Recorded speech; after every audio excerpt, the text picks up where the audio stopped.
Hey my loves, இன்னைக்கு நாம 2026ல வெளியான ராக் அப்படின்ற ஒரு பாலிவுட் வெப் சீரிஸை பத்தி தான் கைஸ் பார்க்க போறோம். இந்த வெப் சீரிஸ் 1978ல நடந்த உண்மை சம்பவத்தை பேஸ் பண்ணி எடுக்கப்பட்டது போல. இந்த சீரிஸோட ஒன்லைனர் என்னன்னா, ஒரு 16 வயசு சிறுமியும் அந்த சிறுமியோட தம்பியும் ரேடியோ ஸ்டேஷன்ல நடக்கக்கூடிய ப்ரோக்ராம்ல கலந்துக்கிட்டு பாட்டு பாடுறதுக்காக போறாங்க. பசங்களுடைய அம்மா அப்பா தான் பொண்ணு ரேடியோல பாட போறா அப்படின்னு சொல்லிட்டு வீட்டுல ரேடியோ ஆன் பண்ணி வச்சு அவளோட காத்துக்கிட்டு இருக்காங்க. ஆனா அந்த ப்ரோக்ராம் முடிகிற வரைக்குமே அந்த பொண்ணு பாட்டு பாடவே இல்ல. ஒருவேளை லேட்டா போனதுனால பனிஷ்மெண்டா இந்த பொண்ணை பாட விடாம பண்ணிட்டாங்க போல அப்படின்ட்டு அந்த பொண்ணோட அப்பா ரேடியோ ஸ்டேஷனுக்கு போறாருங்க. அங்க போன இந்த பசங்களோட அப்பாவுக்கு ஒரு மாபெரும் அதிர்ச்சி. அந்த பசங்க ரெண்டு பேரும் ரேடியோ ஸ்டேஷனுக்கு வரவே இல்லை அப்படின்றாங்க. போலீஸ்க்கு தகவல் கொடுக்கப்பட்டு தேட ஆரம்பிக்கிறாங்க. பார்த்தா பக்கத்துல இருக்கக்கூடிய காட்டுக்குள்ள இந்த பையனும் பொண்ணும் சடலமா மீட்கப்படுறாங்க. 17 இடத்துல வெட்டுக்காயம். இந்த பொண்ணு பாலியல் ரீதியா துன்புறுத்தப்பட்டிருக்கிறா. செஞ்சது யாரு, என்ன நடந்தது அப்படின்றது தான் மொத்த படமே. இந்த சீரிஸோட ஸ்கிரீன் பிளே ரொம்ப பரபரப்பா இருக்கும். நீங்க இன்னும் நம்ம சேனலை சப்ஸ்கிரைப் பண்ணாம பார்த்துட்டு இருக்கீங்க அப்படின்னா சப்ஸ்கிரைப் பண்ணி வச்சுக்கோங்க. அப்பதான் இது போன்ற இன்ட்ரெஸ்டிங்கான வீடியோஸை மிஸ் பண்ணாம பார்க்க முடியும். நீங்க பார்த்துட்டு இருக்கிறது சரண் என்டர்டைன்மெண்ட். நான் தான் சரண். வாங்க வீடியோக்குள்ள போலாம். இந்த கதை 1978ல நடக்கிற மாதிரி காட்டுறாங்க.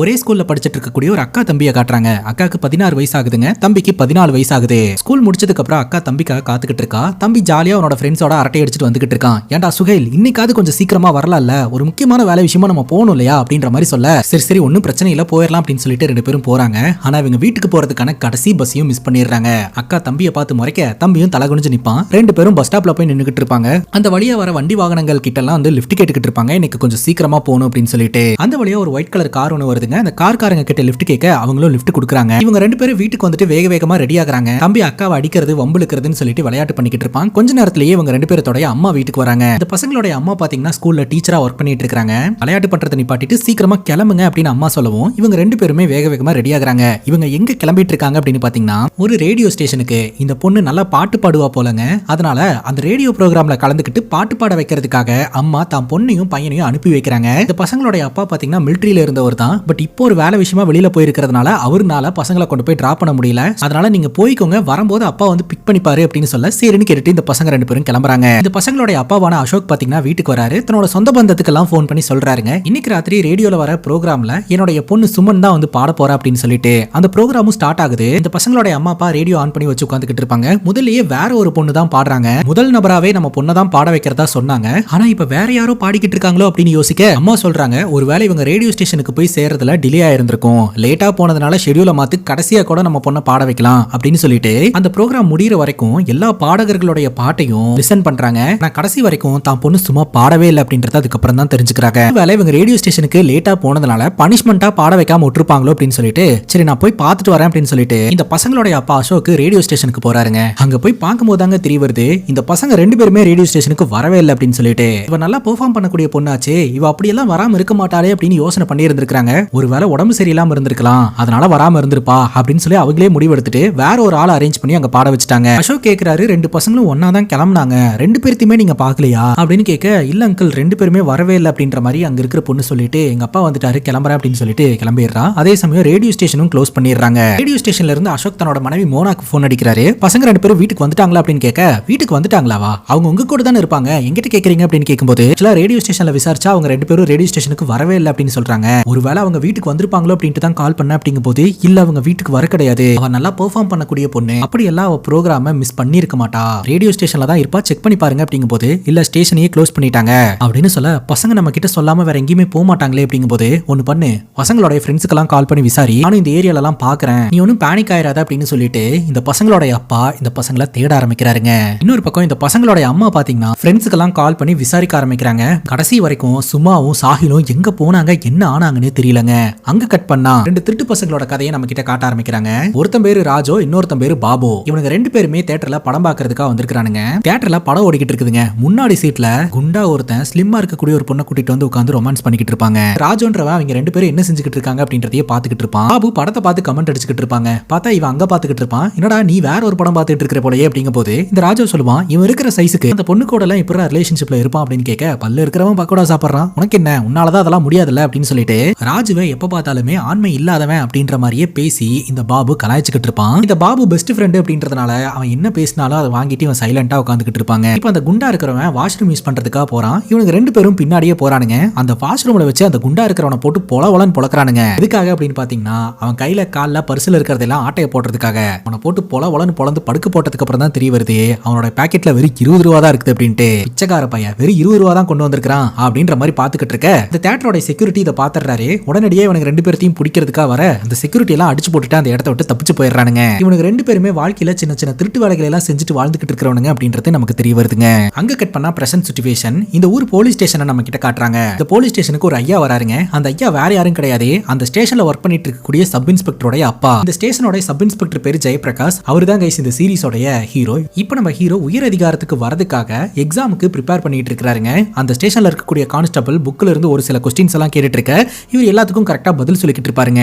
அந்த நேரம் பார்த்து நம்ம ஹீரோட அப்பா ஸ்டேஷனுக்கு வராரு. ஸ்டேஷன்ல இருக்கக்கூடிய எல்லாருக்குமே மட்டன் செஞ்சு எடுத்துட்டு வந்திருக்காருங்க. சோ இது ஒரு வழக்கமா பண்ணிக்கிட்டு இருக்காரு. ஹீரோட அப்பாவும் டிபார்ட்மெண்ட்ல இருந்து ரிட்டையர்ட் ஆனவர் தான் கைஸ். ஆனா மெனக்கெட்டு இத்தனை பேருக்கு தினமும் சாப்பாடு எடுத்துட்டு வரதுக்கான காரணம் என்னன்னா நம்ம பையன் மேல உயர் அதிகாரிகளுடைய கண் பார்வை படணும். இந்த மாதிரிலாம் நம்ம ஹெல்ப் பண்றதன் மூலமா பையனை எல்லாருமே ஞாபகம் வச்சுக்குவாங்க.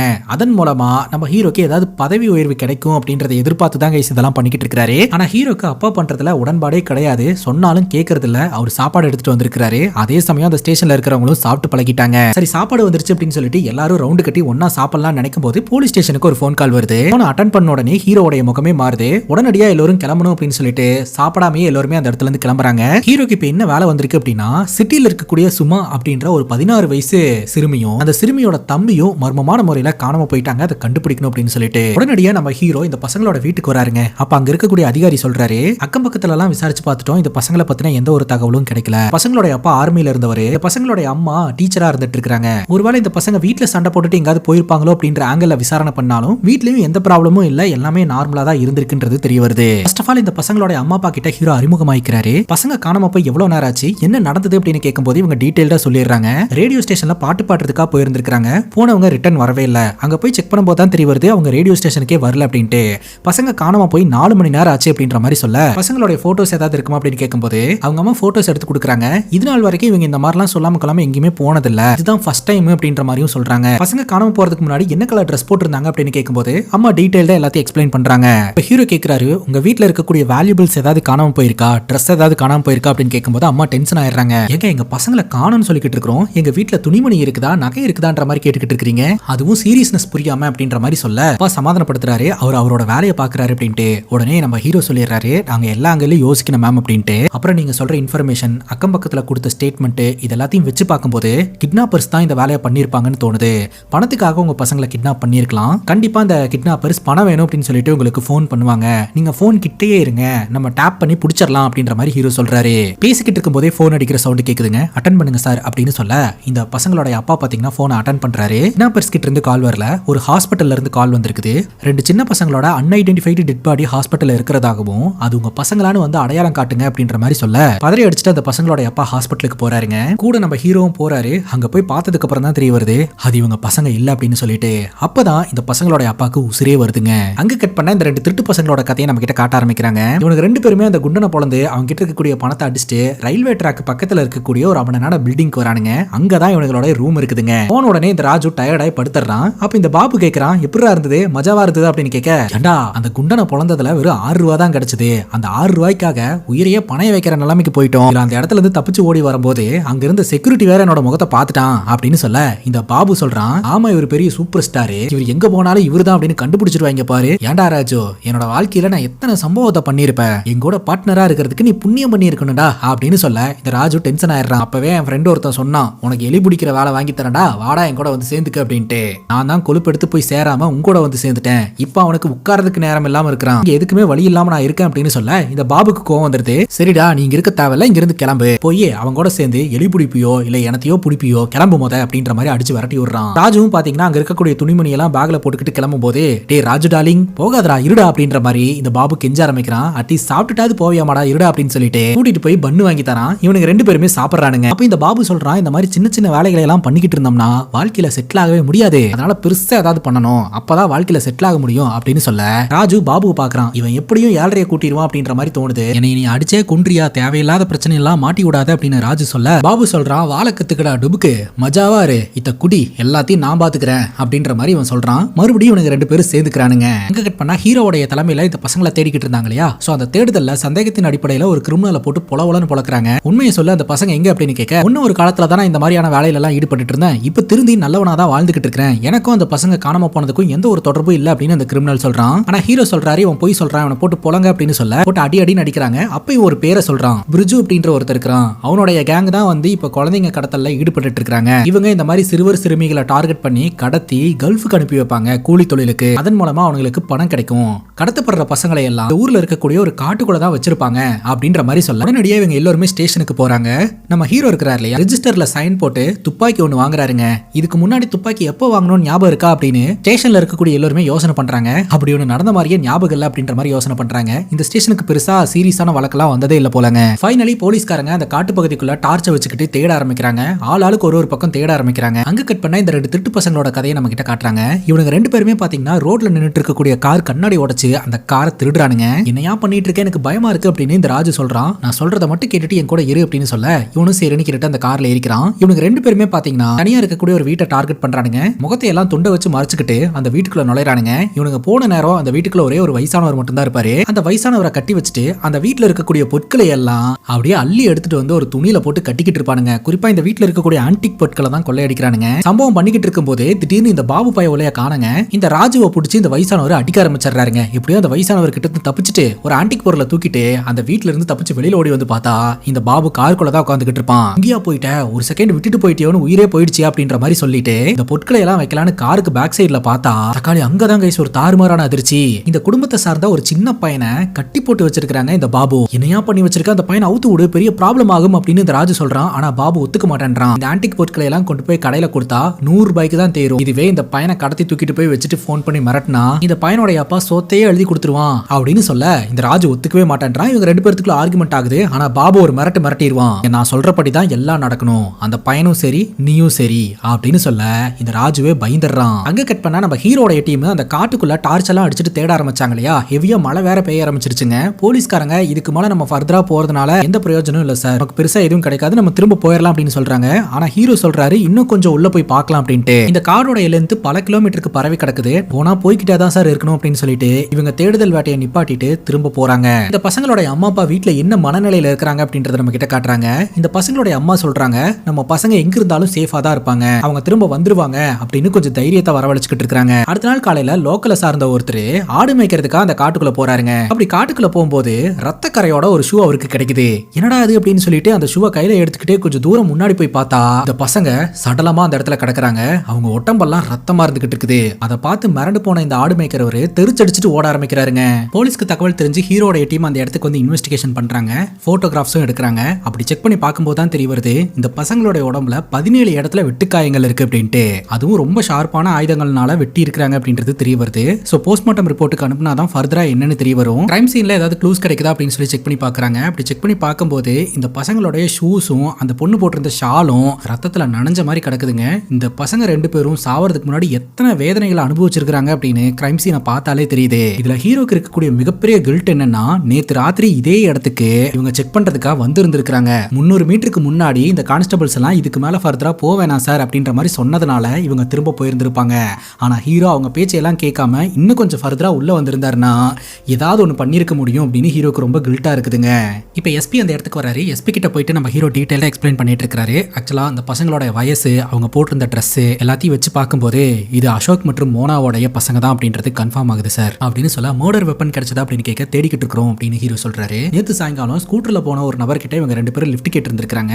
அந்த ஸ்கூட்டர் நபர் யாரு அப்படின்றத போலீஸ்காரங்க தேடிட்டு இருக்கிறதாவும் சொல்றாருங்க. இதுக்காக இந்த பசங்களை கொலை பண்ணணும், பொதுவா பசங்களை கடத்துறவங்க அந்த பசங்களை வச்சு சம்பாதிக்கணும்னு தான் நினைப்பாங்க, சம்பந்தமே இல்லாம ஏன் கொலை பண்ணணும் அப்படின்ற கேள்வி எஸ்பிக்கு வருதுங்க. மெடிக்கல் எக்ஸாம் எல்லாம் பண்ணதுக்கு அப்புறம் தான் சார் ஃபர்தரா தெரியும் அப்படின்னு சொல்ல எஸ்பி சொல்றாரு என்ன கேட்காம எந்த இன்ஃபர்மேஷனையும் யார்கிட்டையும் சொல்லிடாதீங்க அப்படின்னு சொல்லிக்கிட்டு இருக்கும்போதே மீடியாக்காரங்க எல்லாம் அந்த இடத்துக்கு வந்து கேள்வி மேல கேள்வி கேட்க ஆரம்பிக்கிறாங்க. எஸ்பி பாத்தீங்கன்னா அவங்களுக்கு எல்லாம் பதில் சொல்றாரு. மீடியாவை சார்ந்த ஒரு பெண் சரமாரியா கேள்வி கேட்க எஸ்பி பதில் சொல்றாரு நீங்க கொஞ்சம் கோஆபரேட் பண்ணுங்க, இதோட இன்வெஸ்டிகேஷன்ல இன்டர்ஃபியர் ஆகாதீங்க, இது கிரைம் சீனை டிஸ்டர்ப் பண்ற மாதிரி எதுவும் பண்ணாதீங்க, கூடி சீக்கிரம் கில்லர் யாருன்றதை கண்டுபிடிச்சிருவோம் அப்படின்ற மாதிரி சொல்றாங்க. கல்கத்தால இருந்து இந்த இடத்துக்கு ஃபாரன்சிக் டிபார்ட்மெண்ட்டை சார்ந்தவங்க வந்திருக்காங்களா, அவங்கள போய் பாரு உனக்கு கூடுதல் இன்ஃபர்மேஷன் கிடைக்கும் அப்படின்ற மாதிரி இந்த எஸ்பி சொல்றாரு. இந்த நேரம் பார்த்து இந்த பசங்களோட அப்பா அந்த இடத்துக்கு வராருங்க. போலீஸ்காரங்களை எல்லாம் தள்ளி விட்டுட்டு அந்த இடத்துக்கு போறாரு. அந்த பசங்க கிட்ட கூட போகலங்க, ஒரு 10 மீட்டர் முன்னாடியே உட்காந்து கதறி அழுவ ஆரம்பிக்கிறாருங்க. அவரையெல்லாம் கண்ணால பார்க்கவே முடியல, அந்த அளவுக்கு மன உளைச்சல்ல இடிஞ்சு போய் உட்காந்து அழுவ ஆரம்பிச்சிருவாருங்க. அங்க கட் பண்ணா நம்ம ஹீரோ ஸ்டேஷனுக்கு போறாரு. அங்க ஜாவத் அப்படின்ற கான்ஸ்டபிள் கிட்ட ஏதாவது அப்டேட் இருக்கா அப்படின்னு கேட்கும்போது கிரைம் சீன்ல கார் டயர் வச்சு கிடைச்சிருக்குங்க.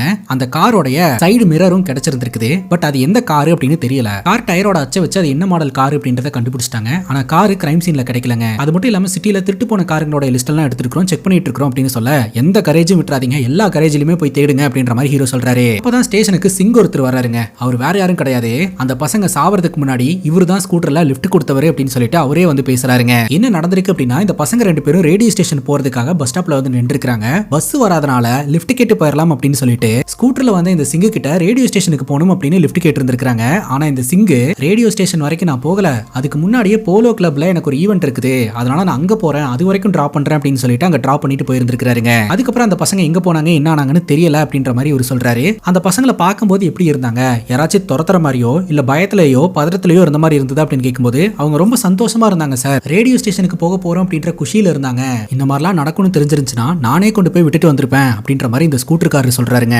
கான்ஸ்டபிள் சொல்றாரு, என்ன சார் மறுபடியும் ஆரம்பிச்ச இடத்துலயே வந்து நிக்கிறோம் அப்படின்ட்டு.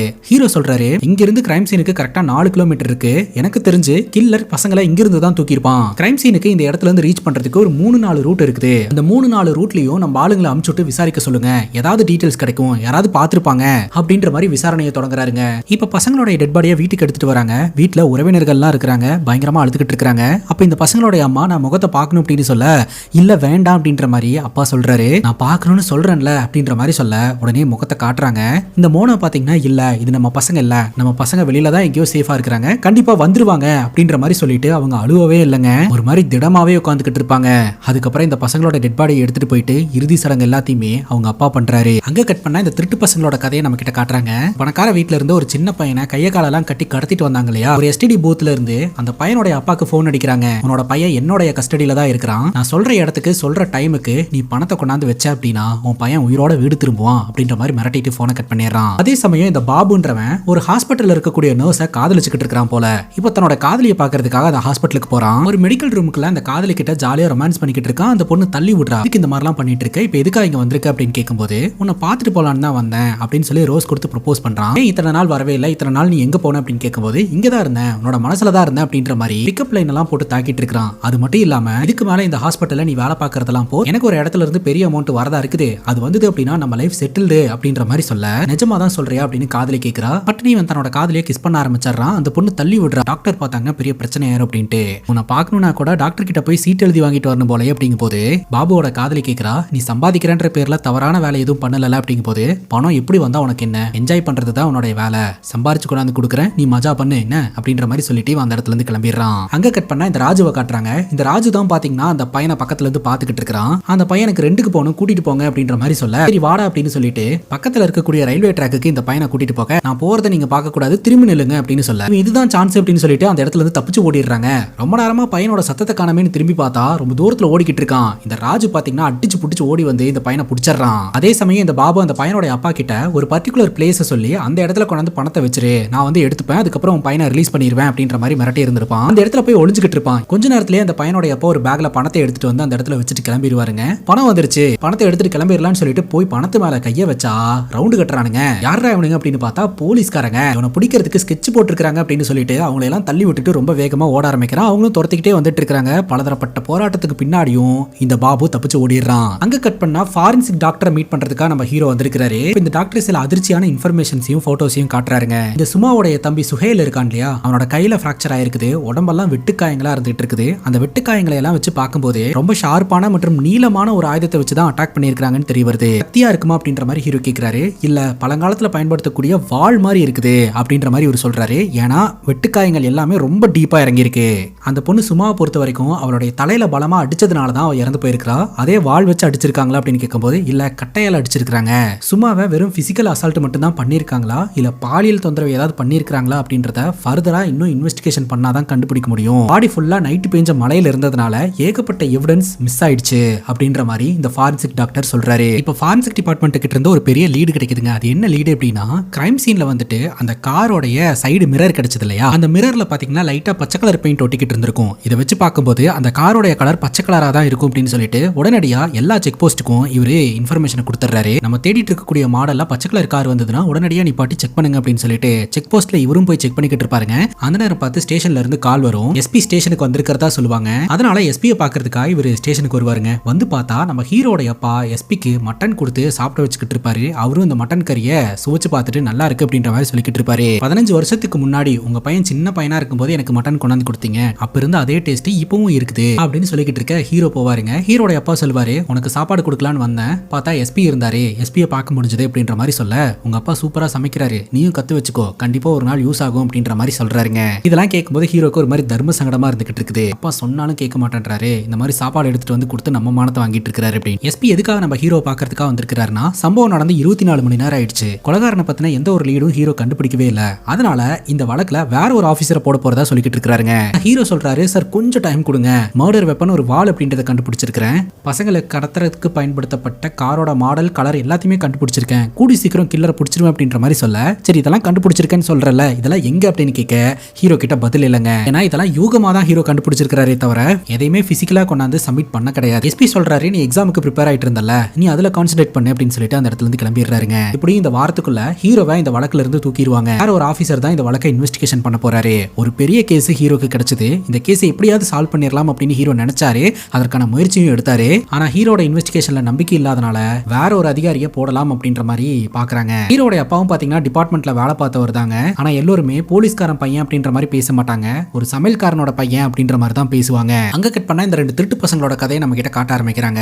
தப்பிச்சு போன இந்த பையனை தூக்கிட்டு வந்து ராஜு மறுபடியும் கட்டி போட்டு வச்சிருப்பான். பாபு எப்படியோ தப்பிச்சு இந்த இடத்துக்கு வந்துருவான். வந்தவன் என்ன சொல்லுவானா, இந்த சின்ன பையனோட அப்பாவை மிரட்டி பணத்தை கொண்டாந்து கொடுத்துட்டு பையனை கூட்டிட்டு போடா அப்படின்னு சொன்னா, அவன் போலீஸை கூட்டிட்டு வந்து என்னையே மாட்டியோட பார்த்துட்டான், நான் பொறுத்திருக்க மாட்டேன், இந்த பையனோட கையை வெட்டி அமுச்சு வச்சாதான் அவனுக்கு புத்தி வரும் அப்படின்னு சொல்லிட்டு அந்த பையனோட கையை வெட்டுறதுக்காக போவான். ஆனா இந்த ராஜு தடுப்பான். ஐயோ அவன் சின்ன பையன், அவனுக்கு என்னையா தெரியும், அவனை போய் வெட்டுறேன் குத்துறேன்னு சொல்லிக்கிட்டு இருக்கிற, கொஞ்சம் அமைதியாரியா, தேவையில்லாத பிரச்சனையா அப்படின்ற மாதிரி சொன்னாலும் இந்த பாபு பயங்கர கோவத்தை வெளிப்படுத்திக்கிட்டு இருப்பான். அந்த பையனை எதுவுமே செய்யக்கூடாது அப்படின்னு ராஜு தடுக்கிறதுனால இந்த பாபு ராஜுவை போட்டு அடிக்க ஆரம்பிச்சிருவான். ஆரம்பத்துல இருந்தே இந்த ராஜுவை ஆண்மை இல்லாதவன் அப்படின்ற மாதிரி திட்டிட்டே இருப்பான் இல்லையா, சோ இப்பவும் திட்டியே அடிக்க ஆரம்பிக்கிறான். இதுல கடுப்பான ராஜு பாத்தீங்கன்னா பாபு போட்டு பொலவலன்னு பொழந்துடுறாங்க. ஒரு கட்டத்துக்கு மேல கழுத்தை போட்டு லாக் பண்ணிடுவான். இன்னொரு 5 நிமிஷம் ஹோல்டு பண்ணான்னு வைங்களேன், பாபு செத்தே போயிருவான். ஏ விட்டுறா நீ என்ன சொன்னாலும் செய்யறடா அப்படின்ற மாதிரி பாபு சொல்லுவான். எப்போதுமே பாபு தான் ராஜுவை மிரட்டிக்கிட்டு இருப்பான். இந்த முறை பாபு பாத்தீங்கன்னா ராஜு சொல்ற பேச்ச கேட்டுட்டு இந்த பையனை நான் கொல்ல மாட்டேன் விட்டுரு அப்படின்ற மாதிரி சொல்ல, சரின்னு இவன் விட்டுறான். நடக்கிறதெல்லாம் பார்த்து அந்த சின்ன பையன் அழுதுகிட்டே இருப்பான். அப்ப இந்த பாபு சொல்லுவான், அந்த அங்கிள் தான் உன்னை கொல்லக்கூடாதுன்னு சொல்லிட்டாருல, உன்னை கொல்ல மாட்டேன் அமைதியாரா அப்படின்னு சொன்னாலும் அந்த பையன் அழுதுகிட்டே இருப்பான். அவன் அழுவுறதுல இரிட்டேட் ஆன இந்த பாபு கொஞ்சம் கூட யோசிக்காம அந்த பையனை கண்டம் துண்டமா வெட்டி கொலை பண்றான். இந்த ராஜு பார்த்து மிரண்டு போறான். அவனை கொல்லக்கூடாதுன்னு சொல்லி தானே உன்னை விட்டேன், எதுக்காக அவனை கொன்ன அப்படின்னு சொல்ல அவன் அழுதுகிட்டே இருந்தான். எனக்கு என்ன பண்றதுன்னு தெரியல, நான் தப்பு பண்ணிட்டேன்னு எனக்கு இப்பதான் தோணுது, எனக்கு ரொம்ப பயமா இருக்குடா அப்படின்ற மாதிரி இந்த பாபு பேச ஆரம்பிச்சிடறான். இதுக்கு மேல இந்த ஊர்ல இருந்தானுங்கன்னா இவனுக்கு 2 பேரும் மாட்டிக்குவானுங்க அப்படின்னு சொல்லிட்டு இந்த ஊரை விட்டே ஓடிடலான்னு சொல்லிட்டு இவனுக்கு 2 பேரும் இந்த ஊரை விட்டே ஓடுறானுங்க. அங்க கட் பண்ணா நம்ம ஹீரோ வீட்டுல ஒரு மாதிரி சோர்ந்து போய் உட்காந்துக்கிட்டு இருப்பாரு. அப்ப நம்ம ஹீரோ பாக்குறதுக்காக ஒரு ரிப்போர்ட்டர் வருவாங்க. அதுல கிரைம் சீன்ல கேள்வி கேட்டுட்டு இருந்தாங்க இல்லையா, அதே ரிப்போர்ட்டர் தான். அந்த ரிப்போர்ட்டர் ஹீரோட கேர்ள் ஃப்ரெண்ட் தான் இருக்குங்க. ஏன் இப்படி சோகமா உட்காந்துக்கிட்டு இருக்கு அப்படின்னு கேட்கும்போது ஹீரோ சொல்லுவாரு, நானும் முயற்சி பண்ணி டிபார்ட்மெண்ட்ல ஒரு பேர் சம்பாதிக்கலாம் அப்படின்னு நினைக்கிறேன், ஆனா எல்லாருமே மட்டன் குழம்பு கொண்டு வரவருடைய பையன் அப்படின்ற மாதிரி தான் பாக்குறாங்க, அதனாலேயே திறமையை என்னால வெளிப்படுத்த முடியாம போகுது அப்படின்ற மாதிரி ஃபீல் பண்றாரு. அப்ப அந்த ரிப்போர்ட்டர் பாத்தீங்கன்னா ஹீரோக்கு ஆறுதல்லாம் சொல்லிக்கிட்டு இருப்பாங்க. இவங்க பேசிக்கிட்டு இருக்கும்போது தான் ஹீரோக்கு ஒரு ஞாபகம் வருதுங்க. அதாவது புதுசா ஒரு அதிகாரியா இந்த வழக்குல போடுற வரைக்கும் நம்ம ஹீரோ தானே இந்த கேஸுக்கு இன்சார்ஜ், அது வரைக்கும் இன்வெஸ்டிகேஷன் பண்ணலாம் இல்லையா, நைட்டு பகல் பார்க்காம, அதனால இன்வெஸ்டிகேஷன் பண்ணலாம்னு முடிவு எடுக்கிறாருங்க. அது மட்டும் இல்லாம அந்த ரிப்போர்ட்டருக்காக ஒன்னு வச்சிருக்கேன் அப்படின்னு சொல்லிட்டு ஒரு லெட்டர் கொடுக்குறாரு. அந்த லெட்டருக்குள்ள போட்டோ இருக்குங்க, செத்து போன பசங்களுடைய போட்டோ. சோ இந்த போட்டோவை நீ பப்ளிஷ் பண்ணலாம் அப்படின்ற மாதிரி கொடுக்குறாருங்க. அங்க கட் பண்ண இந்த பசங்களுடைய அம்மா மனநிலை இப்ப எப்படி இருக்கு அப்படின்ற மாதிரி நம்ம கிட்ட காட்டுறாங்க. அவங்க பாத்தீங்கன்னா ஸ்கூல் டீச்சரா இருக்கிறதுனால ராத்திரி நேரம் வீட்டுல உட்காந்து பசங்களோட ஆன்சர் ஷீட் எல்லாம் திருத்திக்கிட்டு இருப்பாங்க. அப்ப ரேடியோல பாத்தீங்கன்னா இந்த பசங்களுடைய வழக்க பத்தி எல்லாம் பேசுவாங்க. ஆனா அவங்க நார்மலா தாங்க பிஹேவ் பண்ணிக்கிட்டு இருக்காங்க. இப்போ வரைக்குமே பாத்தீங்கன்னா பசங்க காணாம போயிட்டாங்க, இன்னும் கிடைக்கல அப்படின்ற மாதிரி தான் அவங்க ஃபிக்ஸ் ஆயிருக்காங்க. அவங்க பசங்க இறந்துட்டாங்க அப்படின்றத அவங்க மனசு நம்புறதுக்கு ஏத்துக்க மாட்டேது. அங்க கட் பண்ணா இந்த ஸ்கூட்டர் காரு இந்த பசங்களை ஒரு இடத்துல இறக்கி விட்டுருந்தாரு இல்லையா, அந்த இடத்துக்கு ஹீரோ வராருங்க. அங்க இருந்து இந்த பசங்களுடைய பாடி கிடைச்ச கிரைம் சீனுக்கு கிளம்பி போறாரு ராத்திரி நேரம். அங்க போய் பார்த்தா அந்த இடத்துல யாரோ ஒரு நபர் நின்னுக்கிட்டு இருக்கிற மாதிரி தெரியுது. உடனே பாக்கெட்ல இருந்து கன் எடுக்கிறாரு. கொஞ்சம் பக்கத்துல போய் பார்க்கும்போது தான் தெரிய வருது, அங்க நின்னுட்டு இருக்கிறது வேற யாரும் கிடையாதுங்க, இந்த பசங்களுடைய அப்பா தான் அப்படின்ட்டு. மனவெளிச்சல் தாங்க முடியாம அழுதுட்டு நின்னுக்கிட்டு இருப்பாருங்க. ஹீரோ கிட்ட சொல்லுவாரு, பொண்ணு கொஞ்சம் தைரியமான பொண்ணு, ஆனா பையன் தைரியமான பையன் மாதிரி தான் இருப்பான், ஆனா அவனுக்கு இருட்டுனா ரொம்ப பயம். இந்த காட்டுக்குள்ள அவங்க 2 பேரும் எப்படி வந்திருப்பாங்க, சாவறதுக்கு முன்னாடி எவ்வளவு வேதனையா அனுபவிச்சிருப்பாங்க அப்படின்னு நினைக்கும் போது மனசெல்லாம் பதறுது அப்படின்ட்டு அங்கேயே நின்னுட்டு அழுதுட்டு இருப்பாருங்க. இப்போதைக்கு அவருக்கு ஆறுதல் சொல்றதை தவிர ஹீரோக்கும் என்ன பண்றதுன்னு தெரியல. அங்க கட் பண்ணா இந்த 2 திருட்டு பசங்க அந்த சின்ன பையனை கொலை பண்ணிட்டானுங்க. இதுக்கு மேல அங்க இருந்தா மாட்டிப்போம் அப்படின்னு சொல்லிட்டு ட்ரெயின்ல ஏறி மும்பைல இருந்து டெல்லிக்கு வந்துகிட்டு இருக்கானுங்க. அங்க கட் பண்ணா நம்ம ஹீரோ ஜீப்ல போயிட்டு இருக்கும் போதே ஹெவியா மழை பெஞ்சுக்கிட்டு இருக்குங்க. இப்ப ஜீப்போட வைப்பர் வந்துட்டு வேலை செய்யாம போயிரும். சுத்தமாவே முன்னாடி என்ன இருக்குன்னு ரோடு கிளியரா தெரியாது. இப்ப ஏதோ ஒரு மிருகம் ரோடு கிராஸ் ஆன மாதிரி இருக்கும். பட்டுன்னு ஜீப்பை நிப்பாட்டிடுவாரு. ஒருவேளை அந்த மிருகத்து மேல அடிச்சிட்டோமோ அப்படின்னு சொல்லிட்டு ஜீப்பை விட்டு இறங்கி வந்து சாலையோரத்துல பாக்கலான்னு பார்த்தா அந்த இடத்துல தக்காளி தாறுமாறான ஒரு ட்விஸ்ட்டுங்க. கில்லர்ஸ் இந்த பசங்களை கடத்தி கூட்டிட்டு வந்தானுங்க இல்லையா, அந்த காரு அந்த இடத்துல நின்னுக்கிட்டு இருக்கும். அந்த கார்ல சைடு மிரரும் உடைஞ்சிருக்கும். கொலைக்காக பயன்படுத்தப்பட்ட அந்த வாளும் இவங்களுக்கு கிடைக்கும். அங்க கட் பண்ணா இந்த பசங்களோட அப்பா பாத்தீங்கன்னா அந்த பசங்க இந்த வீட்டுல இருக்கும்போது எப்படி எல்லாம் சந்தோஷமா இருந்தோம் அப்படின்றத நினைச்சு பார்த்துட்டு இந்த பசங்களோட பெட்லயே படுத்து கிடப்பாருங்க. காலையில இந்த பசங்களோட அம்மா வந்து எழுப்பி விடுவாங்க. பசங்களோட பெட்ல படுத்துட்டு இருக்கீங்க, எழுந்திருச்சு வேலையை பாருங்க, பசங்க திரும்ப வீட்டுக்கு வந்தாங்கன்னா அவங்க எங்க போய் ரெஸ்ட் எடுப்பாங்க அப்படின்ற மாதிரி சொல்லிட்டு அவங்க பாட்டுக்கு கிளம்பி போயிருவாங்க. இந்த பசங்களோட அப்பா அவங்க அம்மா கிட்ட புரிய வைக்கிறதுக்கு ட்ரை பண்ணுவாங்க. பட் அவங்க சைக்காலஜிக்கலாவே ரொம்ப அஃபெக்ட் ஆயிட்டாங்க போல. இன்னுமே அந்த பசங்க காணாம போயிருக்காங்க, திரும்ப வந்துருவாங்க அப்படின்றதையே நம்பிட்டு இருக்காங்க. இப்போ இந்த கில்லர் பயன்படுத்தின கார் பாத்தீங்கன்னா கஸ்டடியில வச்சு இன்வெஸ்டிகேஷன் பண்ணிட்டு இருப்பாங்க. எஸ்பியை கூட்டிட்டு போய் ஹீரோ காட்டுறாரு. ஃபாரன்சிக் டிபார்ட்மெண்ட்ல இருந்து என்ன சொல்லுவாங்க அப்படின்னா, இந்த வண்டிக்குள்ள குழந்தைங்களோட ஃபிங்கர் பிரிண்ட் மட்டும் இல்லாம மேலும் 2 நபர்களுடைய ஃபிங்கர் பிரிண்ட் வந்து கிடைச்சிருக்கு. அதுல ஒரு நபரோட ஃபிங்கர் பிரிண்ட் கொஞ்சம் அறகுறையா கிடைச்சிருக்கு அப்படின்ற மாதிரி சொல்றாரு. டீடைல்டான ரிப்போர்ட் கொடுக்கிறதுக்கு கொஞ்சம் டைம் எடுக்கும் அப்படின்ற மாதிரி சொல்ல, டைம் எல்லாம் இல்ல, கூடி சீக்கிரம் நாங்க அந்த கில்லரை பிடிச்சே ஆகணும் அப்படின்ற மாதிரி எஸ்பி சொல்றாரு. அப்ப நம்ம ஹீரோ சொல்றாரு, எக்ஸ்ட்ரா நான் இன்னொரு விஷயத்தையும் கண்டுபிடிச்சிருக்கேன் சார், இங்க வாங்கன்னு சொல்லிட்டு அந்த மர்டர் வெப்பனை காட்டுறாங்க. அந்த மர்டர் வெப்பன் பாக்குறதுக்கு பழங்காலத்து வாள் மாதிரி இருக்குதுங்க. அதுல பெயரும் பொறிக்கப்பட்ட நிலைமையில இருந்துட்டு இருக்குது. இந்த வாளோட உரிமையாளர் யாரு, காரோட உரிமையாளர் யாரு அப்படின்ற ஆங்கிள் இன்வெஸ்டிகேஷன் பண்ண போனோம்னா கண்டிப்பா அந்த கில்லரை பிடிச்சிடலாம் சார், எனக்கு கொஞ்சம் டைம் கொடுங்க சார், என்னால முடியலன்ற பட்சத்துல நானே இந்த வழக்கை இன்ஸ்பெக்டர் கிட்ட ஹேண்ட் ஓவர் பண்ணிடுறேன் அப்படின்னு ஹீரோ கேட்கிறாரு. எஸ்பி பாத்தீங்கன்னா சிச்சுவேஷன் என்னன்னு உங்களுக்கே தெரியும் இல்லையா, இந்த வழக்கு இழுத்துக்கிட்டே போச்சு அப்படின்னா டிபார்ட்மெண்டோட நண்பகத்தன்மை அப்படின்றது குறைஞ்சிரும். சரி, இவ்வளவு தூரம் ரிக்வெஸ்ட் பண்ணி கேட்கறதுனால உனக்கு 48 மணி நேரம் டைம் தரேன், ஒரு நிமிஷம் எக்ஸ்ட்ரா தர மாட்டேன், 48 மணி நேரத்துக்குள்ள நீ எதையும் கண்டுபிடிக்கல அப்படின்னா இந்த கேஸை இன்ஸ்பெக்டர் கிட்ட ஹேண்ட் ஓவர் பண்ணிடணும் அப்படின்ற மாதிரி சொல்ல ஹீரோ சரின்னு கேட்டுக்கிறாருங்க. அங்க கட் பண்ணா இந்த திருட்டு பசங்களோட கதையை நம்ம கிட்ட காட்ட ஆரம்பிக்கிறாங்க. இவனுக்கு 2 பேரும் டெல்லிக்கு தப்பிச்சு வந்திருக்கானுங்க. பிரேயர் பண்ற இடத்துல அன்னதானம் போடுவாங்க இல்லையா, அங்க சாப்பிட்டுக்கிட்டு இருக்கானுங்க. இந்த ராஜுக்கு பாபு மேல செம்ம கோவம். நான் அவ்வளவு தூரம் சொல்லியும் நீ அந்த பையனை கொன்னு வச்சிருக்க, நான் கொல்லக்கூடாதுன்னு சொன்னேன்ல, திரும்ப நம்மளால அந்த ஊருக்கும் போக முடியாது அப்படின்ற மாதிரி சொல்ல, நான் வேணும்னு பண்ணலடா, உணர்ச்சி வசப்பட்டு நான் பண்ணிட்டேன், என்ன தான் மன்னிச்சு விட்டுறேன். அது மட்டும் இல்லாம எத்தனை வாட்டி நம்ம டெல்லிக்கு போகணும் அப்படின்ற மாதிரி பிளான் பண்ணிக்கிட்டு இருப்போம். ஆனா ஒரு நாள் கூட அதற்கான வாய்ப்பு அமைஞ்சதே கிடையாது.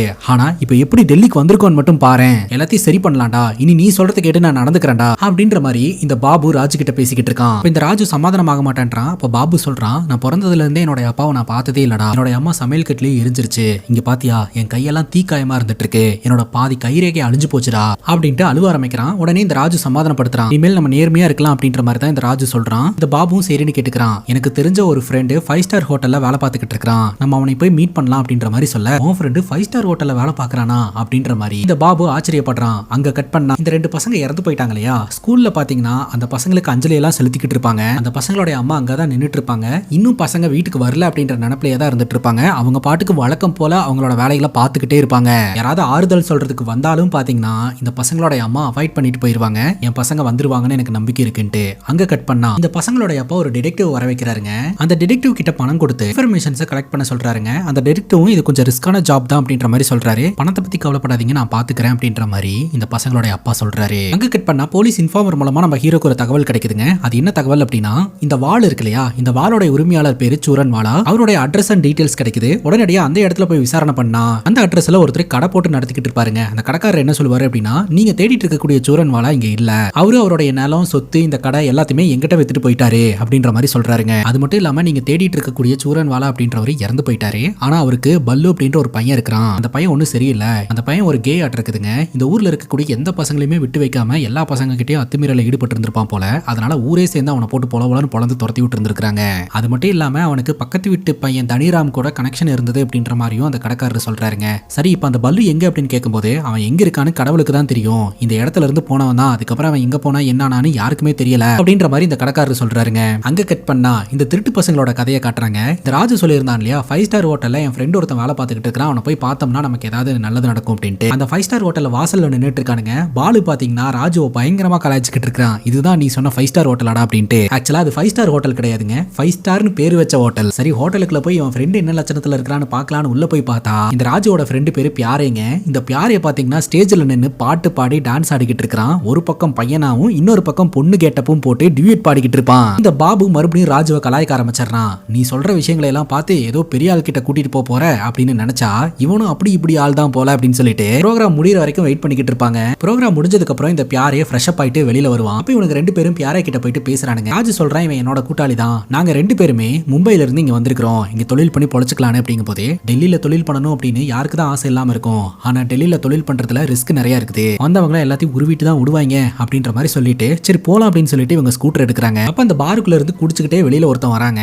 அவன் இந்த பியாரா கிட்ட நீ கூட வா ஒன்னா இருக்கலாம் அப்படின்ற மாதிரி கூப்பிட்டுக்கிட்டு இருக்கான். இருக்கான். அவனை பார்த்து இந்த பியாரே பயப்பட அப்ப பின்னாடி உட்காந்துக்கிட்டு இருக்கிற 2 திருட்டு பசங்களும் அவனை பிடிச்சி அடிச்சு தள்ளி விட்டுட்டு இவனை கூட்டிட்டு அந்த இடத்துல இருந்து கிளம்பிடுவாங்க. இப்போ நம்ம ஹீரோ வழக்கம் போல டியூட்டி முடிச்சுட்டு வீட்டுக்கு வந்து பார்த்தா நம்ம ஹீரோடைய அத்தையும் அத்தை பொண்ணு வீட்டுக்கு வந்திருப்பாங்க. அத்தை சொல்லிக்கிட்டு இருப்பாங்க, ஊரே ரொம்ப மோசமாயிடுச்சாட்டு இருக்குது. என் பொண்ணு கூட இங்க தான் படிக்க வைக்கிறதுக்கு அனுப்பலாம்னு நினைச்சேன். ஆனா இந்த இன்சிடென்ட்க்கு அப்புறம் என் பொண்ணை அனுப்புறதுக்கு எனக்கு உடன்பாடே இல்லை அப்படிங்கும் போது ஹீரோ சொல்றாரு, அப்படியெல்லாம் நீங்க பயப்பட தேவையில்ல, போலீஸ்காரன் வீட்டு பொண்ணு மேல யாரு கை வைப்பா அப்படின்ட்டு. அந்த பசங்களும் ஒரு மிலிட்டரிக்காரனுடைய பசங்க தானே, அப்ப அவங்க மேல கை வச்சாங்கல்ல, யாருக்குமே சேஃப்டி இல்லை அப்படின்னு சொல்லிக்கிட்டு இருக்கும்போது அவங்க அப்பா வராருங்க. எங்கப்பா போயிருந்தீங்க அப்படின்னு கேட்கும்போது சாப்பாடு கொடுக்கறதுக்காக ஸ்டேஷனுக்கு போயிருந்தேன் அப்படிங்கும் போது ஹீரோக்கு பயங்கர கோவம் வந்துருதுங்க. அப்பா தயவு செஞ்சு இனிமேல் ஸ்டேஷன் பக்கம் வந்துடாதீங்க, சாப்பாடு கொடுக்குறேன்ட்டு வந்துடாதீங்க, இதுக்காக இதெல்லாம் பண்ணிட்டு இருக்கீங்க அப்படின்னு கேட்கும்போது உண்மையில உயர் அதிகாரிகளுடைய பார்வை படணும் அப்படின்னா இந்த மாதிரிலாம் பண்ணா மட்டும்தான்ப்பா படும் அப்படின்ற மாதிரி சொல்ல, நீங்க இப்படி பண்றதுனால உயர் அதிகாரிகளுடைய பார்வை என் மேல படாது, எல்லோரும் என்ன சமையல்காரனுடைய பையன் அப்படின்ற மாதிரி தான் ட்ரீட் பண்றாங்க, உங்களால எனக்கு அவமானம் மட்டும் தான், தயவு செஞ்சு ஸ்டேஷனுக்கு வராதீங்க அப்படின்ற மாதிரி ஹீரோ திட்டிடுறாருங்க. அங்க கட் பண்ணா இந்த திருட்டு பசங்க 2 பேருமே இந்த பியாரே அப்படின்றவனோட வீட்டுல போய் இருக்காங்க. பியாரா கிட்ட உன்னோட கதையை சொல்லு, நீ எப்படி இங்க வந்த,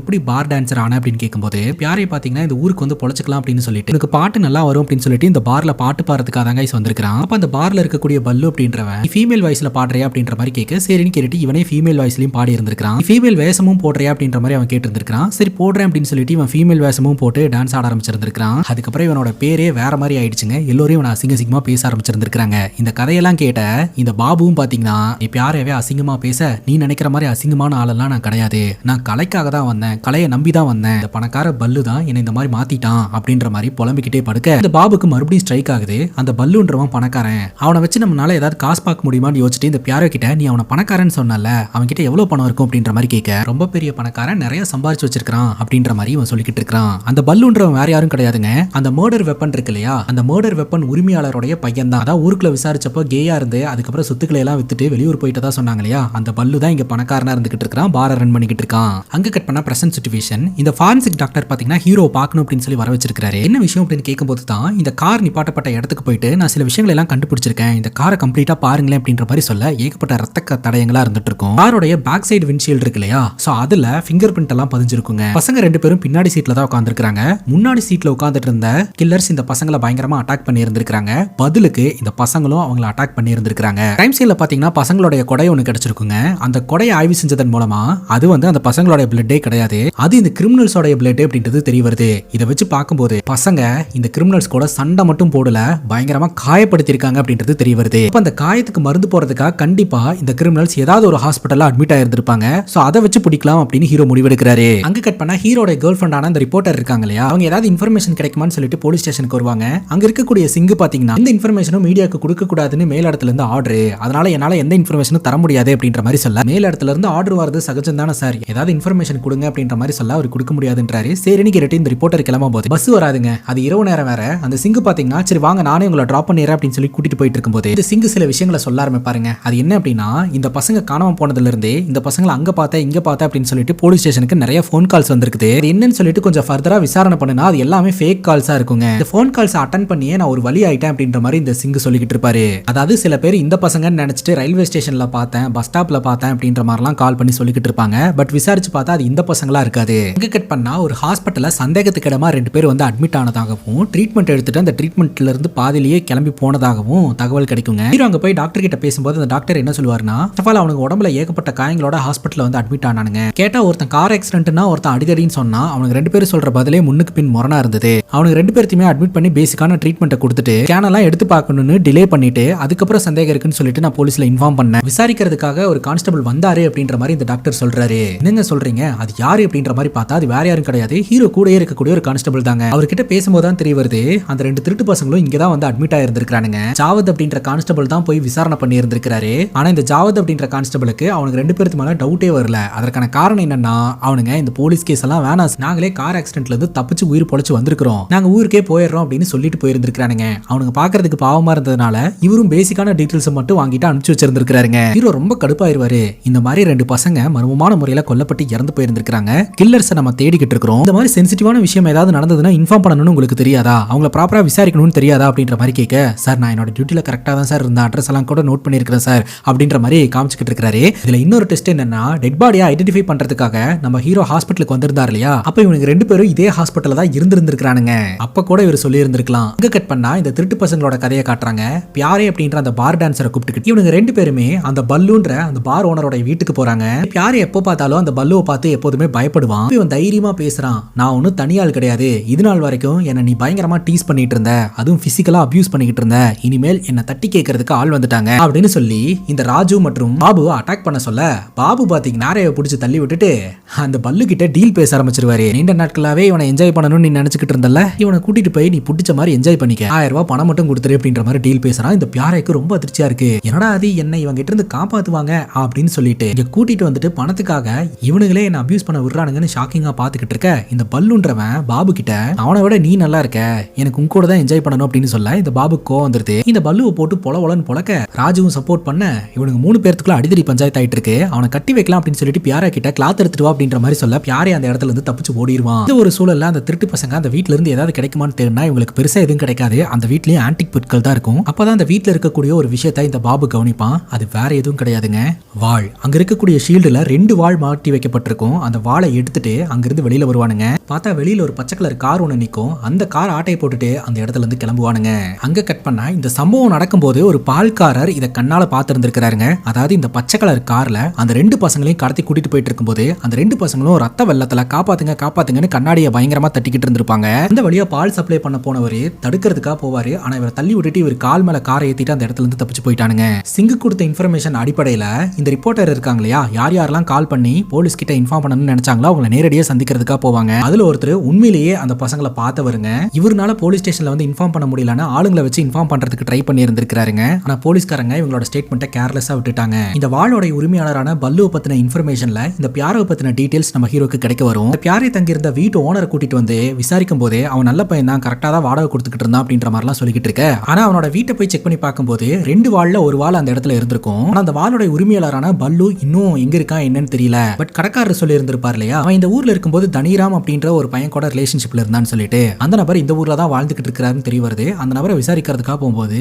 அவருக்கு ஒரு குடும்பம் இருக்குங்க. இந்த குடும்பத்துக்கும் தன்னோட அப்பாவுக்கும் இந்த விஷயம் எல்லாம் தெரிஞ்சதுன்னா அவர் தற்கொலையே பண்ணிப்பாரு அப்படின்னு சொல்லிட்டு தனிப்பட்ட முறையில கூட்டிட்டு போய் விசாரணை பண்ண சொல்ல தனிப்பட்ட முறையில கூட்டிட்டு போய் விசாரணை பண்றாங்க. இவரு பாத்தீங்கன்னா பல்லு எங்க இருக்கான் அப்படின்ற அட்ரஸை காட்டுறாங்க. அங்க போய் இந்த பல்லுவை பிடிச்சி விசாரிச்சா கில்லர் யாருன்னு தெரிய போகுது. அப்படி இல்லனா இந்த பல்லுவே கில்லரா இருக்கலாம் அப்படின்னு சொல்லிட்டு உள்ள போய் பார்த்தா உள்ள இந்த பல்லு கொடூரமான முறையில கொல்லப்பட்டு இறந்து கிடக்குறான். தனிராம் கெஞ்ச ஆரம்பிச்சிடுறாரு, நானும் அவனும் எந்த ஒரு கான்டாக்ட்லயும் இல்லாம இருந்தோம், தயவு செஞ்சு என்ன விட்டுருங்க, நான் புள்ள குட்டிக்காரன் அப்படின்ற மாதிரி கெஞ்ச ஹீரோவும் விட்டுறாருங்க. அங்க கட் பண்ணா மறுபடியும் இந்த திருட்டு பசங்களோட கதையை நம்ம கிட்ட காட்ட ஆரம்பிக்கிறாங்க. பியாரேக்காக தான் இந்த பல்லு அட்டாக் பண்றதுக்காக வீட்டுக்கு போனோம். ஆனா சரியான நேரம் பார்த்து நம்மள கலட்டி விட்டுட்டு அவன் எஸ் ஆகி போயிட்டான். அவன் தப்பிச்சு போனது ஒன்றும் பிரச்சனை கிடையாது. ஆனா வெளியில போய் நம்ம தான் இந்த சம்பவத்தை பண்ணோம்னு எல்லாத்துக்கிட்டையும் சொல்லிட்டானா நம்ம ஈஸியா போலீஸ்ல மாட்டிப்போம் இல்லையா, கணக்கு கரெக்டா இருக்கணும் இல்லையா, உன் ஃப்ரெண்டுக்கு ஒரு பாடத்தை கத்து கொடுத்துடலாமா அப்படின்ற மாதிரி இந்த பாபு கேட்க, அவன் ஒரு புள்ள பூச்சி, அவனை நம்ம எதுவும் பண்ண வேண்டாம் அப்படிங்கும் போது நம்ம கணக்குல கரெக்டா இருக்கணும் அப்படின்ற மாதிரி சொல்லிட்டு இந்த பியாரையை தூக்குறதுக்கு இவனுக்கு திட்டம் போடுறானுங்க. இப்ப பார்ல பெர்ஃபார்ம் பண்றதுக்கு அவன் வழக்கம் போல மேக்கப் போட்டுக்கிட்டு இருப்பான். அங்க வச்சு இந்த 2 திருட்டு பசங்களும் இவனை தூக்கிட்டு வரானுங்க. அந்த பார்ல இருக்கிறவங்க நீங்க எல்லாம் யாரு அப்படின்னு கேட்கும்போது நாங்க போலீஸ்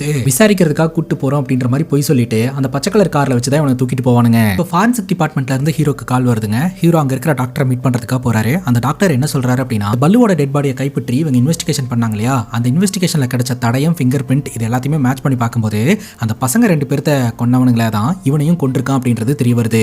இப்போ அந்த ரிப்போர்ட்டர் நம்ம ஹீரோ மீட் பண்றதுக்காக வராங்க. அந்த ரிப்போர்ட்டருக்கும் நம்ம ஹீரோக்கும் சண்டை ஆகுதுங்க. அதற்கான காரணம் என்னன்னா, ஹீரோ பாத்தீங்கன்னா நியூஸ் போடுறதுக்காக ஒரு போட்டோ கொடுத்திருந்தார் இல்லையா, சோ அந்த போட்டோவை அவங்க நியூஸா பப்ளிஷ் பண்ணி இருந்திருக்காங்க. ஆனா அது அப்படியே நம்ம ஹீரோக்கு பேக் ஃபயர் ஆகிற மாதிரியான நியூஸா வந்துருச்சுங்க. அதனால 2 பேருக்குள்ள சண்டை வருது. அந்த பசங்களை மயமா வச்சுதான் இந்த நியூஸை போட்டேன் அப்படின்ட்டு, ஆல்ரெடி இந்த வழக்க தீவிரமா இன்வெஸ்டிகேஷன் பண்ணிட்டு இருக்க, நீ போட்ட நியூஸ்னால என் பேர்ல நெகட்டிவ் இம்பாக்ட் தான் வந்திருக்கு அப்படின்ட்டு அந்த இடத்த விட்டு போயிருவாரு. இப்போ நம்ம ஹீரோக்கு தகவல் வருதுங்க, இந்த பியாரே வந்துட்டு அந்த 5 ஸ்டார் பார்ல இருந்து போலீஸ்னு சொல்லிட்டு 2 நபர்கள்னால கூட்டிட்டு போகப்பட்டாரு அப்படின்னு சொல்லிட்டு, இப்போ இந்த பியாரேவும் எங்க போனா அப்படின்றது போலீஸ்க்கு தெரியாம இருந்துகிட்டு இருக்குதுங்க. இப்போ அந்த திருட்டு பசங்க இந்த பியாரேவை தூக்கிட்டு போய் என்ன பண்ணிக்கிட்டு இருக்கானுங்க அப்படின்றத நம்ம கிட்ட காட்டுறாங்க. நம்மளான இடத்துக்கு போய் அங்க கட்டி போட்டு இவனுக்கு கொலை செய்யறதுக்கு முயற்சி செஞ்சுக்கிட்டு இருப்பாங்க. அவன் என்ன விட்டுருன்னு கெஞ்சிக்கிட்டு இருப்பான். இந்த ஒரு சூழல்ல அங்க ஒரு காதலன் காதலி பாத்தீங்கன்னா லவ் பண்ணிக்கிட்டு இருப்பாங்க. காதலன் நான் ஐஸ்கிரீம் வாங்கிட்டு வரேன் வெயிட் பண்ணு அப்படின்ற மாதிரி சொல்லிட்டு போவான். உடனே இந்த பாபு பாத்தீங்கன்னா அங்க நின்னுட்டு இருக்கக்கூடிய காதலை தூக்கிட்டு வந்துட்டு பியாரே கிட்ட சொல்லுவான், எனக்காக தானே அந்த பல்லுவை அட்டாக் பண்றதுக்காக அவன் வீடு வரைக்கும் போனோம், இப்ப எங்களுக்காக இவளை கொல்லு அப்படின்ற மாதிரி கத்தியை கொடுத்து கொல்ல சொல்லுவான். இந்த பியாரே பாத்தீங்கன்னா கொல்ல மாட்டான், என்ன விட்டுருன்னு கெஞ்சிக்கிட்டு இருப்பான். அந்த நேரம் பார்த்து ராஜு இருக்கான் இல்லையா, நான் பண்றேன் அப்படின்ற மாதிரி சொல்லுவான். இவ்வளவு நாள் பொட்டன்னு நினைச்சுக்கிட்டு இருந்த, இப்ப நீயும் ஆம்பளன்றத நிரூபிக்கிற, கொல்றா அப்படின்ற மாதிரி சொல்ல, அந்த நேரம் பார்த்து அங்க வந்த போலீஸ் ஆபீசர் இங்க நடக்கிற ஸ்ட்ரகிளிங்க பாத்துறாரு. முன்னாடியே அவனுக்கு 2 பேரும் அந்த இடத்துல இருந்து தப்பிச்சு போயிருவானுங்க. இந்த பியாரே பாத்தீங்கன்னா அந்த போலீஸ் ஆபீசரோட கால்ல போய் விழுந்து, தயவு செஞ்சு என்ன ஸ்டேஷனுக்கு கூட்டிட்டு போயிருங்க, என்ன செல்லுல போட்டுருங்க, நான் வெளியில இருந்தேன்னா இவனுங்க கண்டிப்பா என்ன கொன்றுவானுங்க, காப்பாத்துங்க அப்படின்ற மாதிரி கெஞ்ச ஆரம்பிச்சிடறான். அங்க கட் பண்ணா இந்த 2 பசங்களோட அம்மா இருக்காங்க இல்லையா, வழக்கம் போல அவங்க கிளாஸ் எடுத்துக்கிட்டு இருப்பாங்க. அங்க இருக்கக்கூடிய பிரின்சிபல் பாத்தீங்கன்னா அம்மா நீ ஆல்ரெடி சிக்கில் இருந்துட்டு இருக்க, அது உனக்கு புரியாம இருந்துகிட்டு இருக்குது, நீ வீட்டுல ரெஸ்ட் எடுக்கிறதா கரெக்ட், நீ கிளம்பு அப்படின்ற மாதிரி சொல்ல இந்த பசங்களோட அம்மா பாத்தீங்கன்னா அப்படியே ரோட்ல நடந்து வந்துட்டு இருப்பாங்க. பின்னாடி ஒரு கார் வந்துகிட்டு இருக்கும். எங்க மேம் நடந்து போயிட்டு இருக்கீங்க, வாங்க உங்களை கொண்டு போய் டிராப் பண்றேன் அப்படின்ற மாதிரி ஹார்ன் அடிச்சுக்கிட்டே இருப்பாங்க. இதுல கடுப்பான நம்ம மோனா இருக்காங்க இல்லையா, கல் எடுத்து அந்த கார் கண்ணாடி உடைச்சிருவாங்க. அந்த தம்பதிங்க போலீஸ் ஸ்டேஷன்ல போய் கம்ப்ளைண்ட் கொடுத்துருவாங்க. நாங்க உதவி செய்யலான்னு தான் நினைச்சோம், ஆனா அவங்க கார் கண்ணாடி உடைச்சிட்டாங்க அப்படின்ட்டு. அங்க இருக்கிற போலீஸ் ஆபீசர் சொல்லுவாரு, உங்களுக்கு கார் கண்ணாடி தான் பிரச்சனை, அவங்களுக்கு அவங்க வாழ்க்கையே பிரச்சனை, அவங்களோட 2 பசங்களை இப்பதான் மர்டர் பண்ணாங்க, அந்த கவலையில அவங்க இருந்திருப்பாங்க அப்படிங்கும்போது நியூஸ்ல வரதெல்லாம் அவங்க பசங்க தானா, சோ எங்களுக்கு தெரியாம போச்சு அப்படின்ற மாதிரி சொல்லிட்டு இந்த தம்பதிங்க நம்ம மோனா கிட்ட பேசலான்னு போவாங்க. யாரும் என்கிட்ட இறக்கமா பேசக்கூடாது அப்படின்ற மாதிரி சொல்லிட்டு அந்த இடத்த விட்டு மோனா கிளம்பி போயிருவாங்க. அங்க கட் பண்ண இந்த பசங்களோட அப்பா ஒரு டிடெக்டிவ் கிட்ட அவரோட பையனுக்கும் பொண்ணுக்கும் என்னென்னலாம் நடந்தது அப்படின்ற ரிப்போர்ட்டை கேட்டு இருந்தார் இல்லையா, அந்த டிடெக்டிவ் அந்த ரிப்போர்ட்டை கொண்டாந்து கொடுப்பாரு. ஆனா இதை படிக்காதீங்க சார் அப்படின்னு சொல்லிட்டு போவாரு. அந்த ரிப்போர்ட்டை இவர் படிச்சு பார்க்கும்போது பயங்கரமா மனசெல்லாம் உடஞ்சு போயிருங்க. அந்த ரிப்போர்ட்ல டீடைல்டா எழுதியிருப்பாங்க அந்த பையனையும் பொண்ணையும் எந்த அளவுக்கு கொடுமைப்படுத்தினாங்க, எப்படி எல்லாம் கொண்டிருக்காங்க அப்படின்ட்டு. அங்க கட் பண்ணா இந்த பியாரே வந்து இப்ப போலீஸ் ஸ்டேஷன்ல தான் இருந்துட்டு இருக்கான். நம்ம ஹீரோக்கு தகவல் தெரிய வருது. உடனடியா பியாரேவை உட்கார வச்சு என்ன ஏதுன்னு விசாரிக்கும் போதுதான் இதுக்கு பின்னாடி பாபு ராஜுன்னு 2 பேர் இருக்காங்கன்னு தெரிய வருது. பியாரே என்ன சொல்றான் அப்படின்னா, மும்பைல இருந்து 2 பேர் இங்க வந்தானுங்க, என்ன பாக்குறதுக்காக வந்தானுங்க, பார்ல இந்த பல்லூன்றவன் நான் அபியூஸ் பண்ணிக்கிட்டே இருக்கான் அப்படின்னு சொல்லிட்டு தட்டி கேட்கறதுக்காக கூட வந்தானுங்க, எப்படி மிரட்டி விட்டுருவானுங்கன்னு பார்த்தா கொலையே பண்ணி வச்சிருக்கானுங்க, அதுல மிரண்டு போய் தான் தப்பிச்சு ஓட்டினேன், மறுபடியும் நான் இதை பார்த்துட்டேன் அப்படின்னு சொல்லிட்டு என்ன கொல்ல முயற்சி பண்ணானுங்க, நான் வெளியில போனேன்னா கண்டிப்பா என்ன கொன்றுவானுங்க, என்ன காப்பாத்துங்க சார் அப்படின்ற மாதிரி இந்த பியாரே சொல்லிக்கிட்டு இருக்கான். ஹீரோ கேட்கிறாரு, அந்த பசங்களை கொன்னதும் இவனுங்க தானா அப்படின்ட்டு. பசங்களா, எந்த பசங்க சார் அப்படின்ற மாதிரி இவன் கேட்கிறான். அந்த பசங்களை இவனுங்க கொன்ன விஷயம் பியாரேக்கு தெரியலங்க, இவனுங்க ஏதோ ஏழ்றைய கூட்டிட்டானுங்க போல அப்படின்னு சொல்லிட்டு என்னை எப்படியாவது காப்பாத்துங்க சார் அப்படின்ட்டு இவன் அழுவ ஆரம்பிச்சிடறான். அங்க கட் பண்ணா இந்த திருட்டு பசங்களோட கதையை நம்ம கிட்ட காட்டுறாங்க. பியாரேவை போலீஸ்காரங்க வரதை பார்த்துட்டு தப்பிச்சு வந்தானுங்க இல்லையா, கார்ல வந்துகிட்டு இருக்கும் போதே இந்த ராஜு சொல்லுவான், இதுக்கு மேல நம்ம இங்க இருக்க வேணாம், இங்க இருந்து தப்பிச்சு போயிடலாம் அப்படின்ற மாதிரி சொல்ல இந்த பாபு சொல்லுவான், தரமான ஒரு சம்பவத்தை பண்ணாம நான் இந்த ஊரை விட்டு வரமாட்டேன், ஒரே ஒரு சம்பவத்தை கரெக்டா பண்ணிட்டு கிளம்பிடலாம் அப்படின்ற மாதிரி சொல்லிக்கிட்டு இருக்கும் போதே மழை பெஞ்சுக்கிட்டு இருக்கும். அப்போ பஸ் ஸ்டாப்ல நின்றுட்டு இருக்கக்கூடிய 2 பேரு லிஃப்ட் கேட்டுட்டு இருக்கிற மாதிரி இவங்க கண்களுக்கு தெரியும். அந்த 2 பேர் வேற யாரும் கிடையாதுங்க, இந்த சுமாவும் சுமாவுடைய தம்பி சாஹிலும் தான். இந்த ஒரு சூழ்நிலையில தான் இந்த 2 பசங்களும் இவங்களுடைய கார்ல ஏறி இருக்கிறாங்க அப்படின்றது தெரிய வருதுங்க. அடுத்தடுத்து என்ன நடந்தது அப்படின்றத அடுத்த 4 எபிசோட்ஸ்ல பார்க்கலாம். ஃபர்ஸ்ட் 4 எபிசோட்ஸ்க்கே ஆல்மோஸ்ட் 40 நிமிஷம் எடுத்துக்கிச்சுங்க. ஒரே வீடியோவோ போட்டா ஒரு 1.5 மணி நேரம் எடுத்துக்கும்னு நினைக்கிறேன். ஸோ அதனால நாளைக்கு வந்துட்டு அடுத்த 4 எபிசோட்ஸ் எக்ஸ்பிளைன் பண்றேன். ஸ்டே டியூன்டா இருங்க. Love you guys, take care and cheers.